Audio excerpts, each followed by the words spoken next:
When Darth Mar and I faced Valkorion, we knew right away. He was the Sith Emperor, Lana.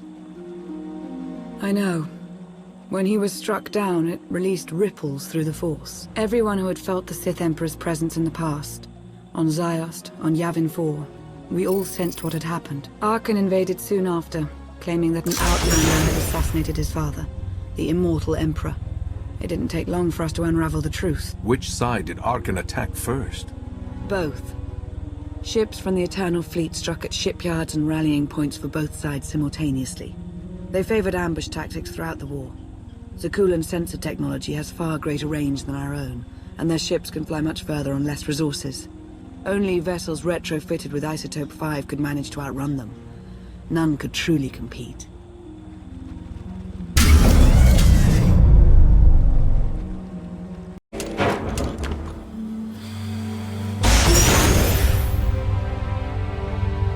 How long did the Republic and the Empire manage to hold out?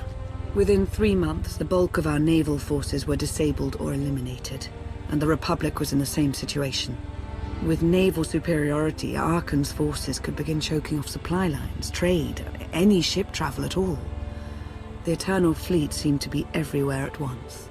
Coruscant and Dromund Kaas were blockaded by the end of the first year.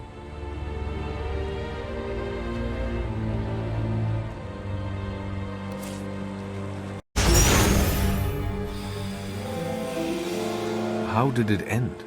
The members of the Dark Council fought Arkan's invasion ruthlessly and lost. The Empire's treaty was ultimately negotiated by the Minister of Logistics. Chancellor Suresh also refused to discuss surrender, but the Republic Senate managed to overrule her. A cadre of senators negotiated their own ceasefire terms. All of those senators have since been disgraced or dismissed. I'm sure you can imagine the likely culprit. What about the Jedi Order?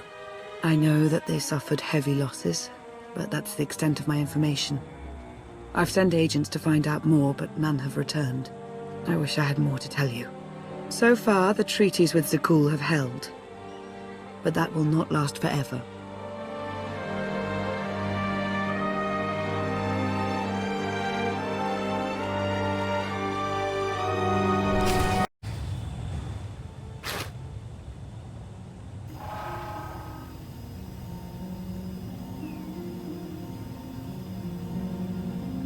A freshwater spring. It should be safe for drinking.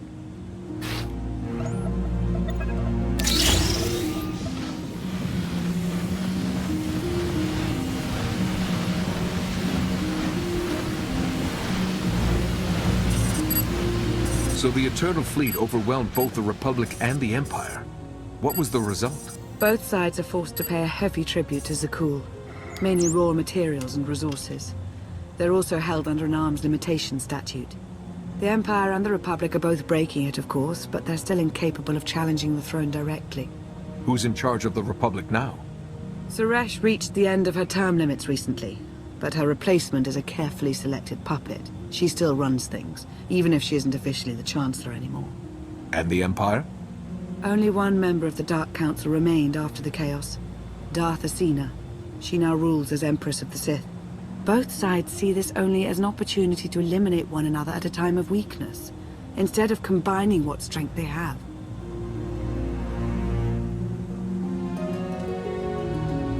Arkan does nothing to prevent violence between them, so long as their tribute is paid and no one challenges Zakuul's superiority.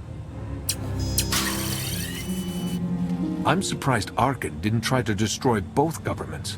He obviously had the firepower. I don't think Arkan feels any desire to actually govern our portion of the galaxy.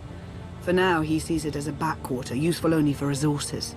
Powerful Zakuulan battle stations have been placed in orbit around key worlds to watch for possible uprisings. But there are no ongoing planetary occupations.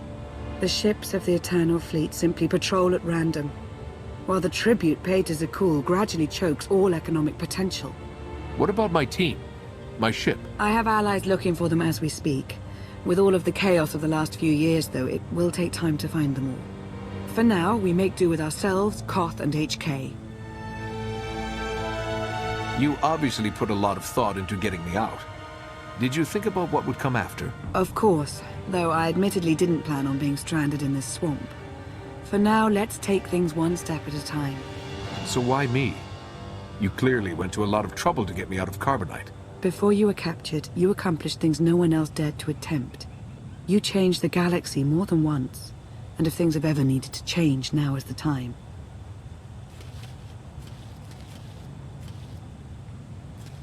But there is something else. I've felt it since the moment I found you in Carbonite. There's a power in you. Something new. It's elusive, but I know it's there. I think you're right, Lana. I think the Emperor, Valkorion, is in my mind. What? After he died, there was a storm of energy. I barely even remember being thrown into the carbon freezing chamber. And then, while I was frozen, I saw things. Dreamed about him.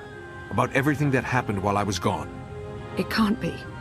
If he were controlling you, I'd know it. I certainly saw enough of it on Ziost.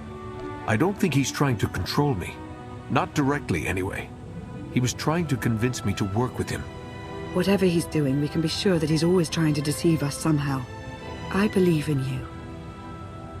And I appreciate your honesty. I'll remain watchful for any influence he might have over you. For the time being, though, we have no choice but to proceed. What about the others? They wouldn't understand. And like you said, we really don't know anything for sure yet. Let's keep the matter between us for now.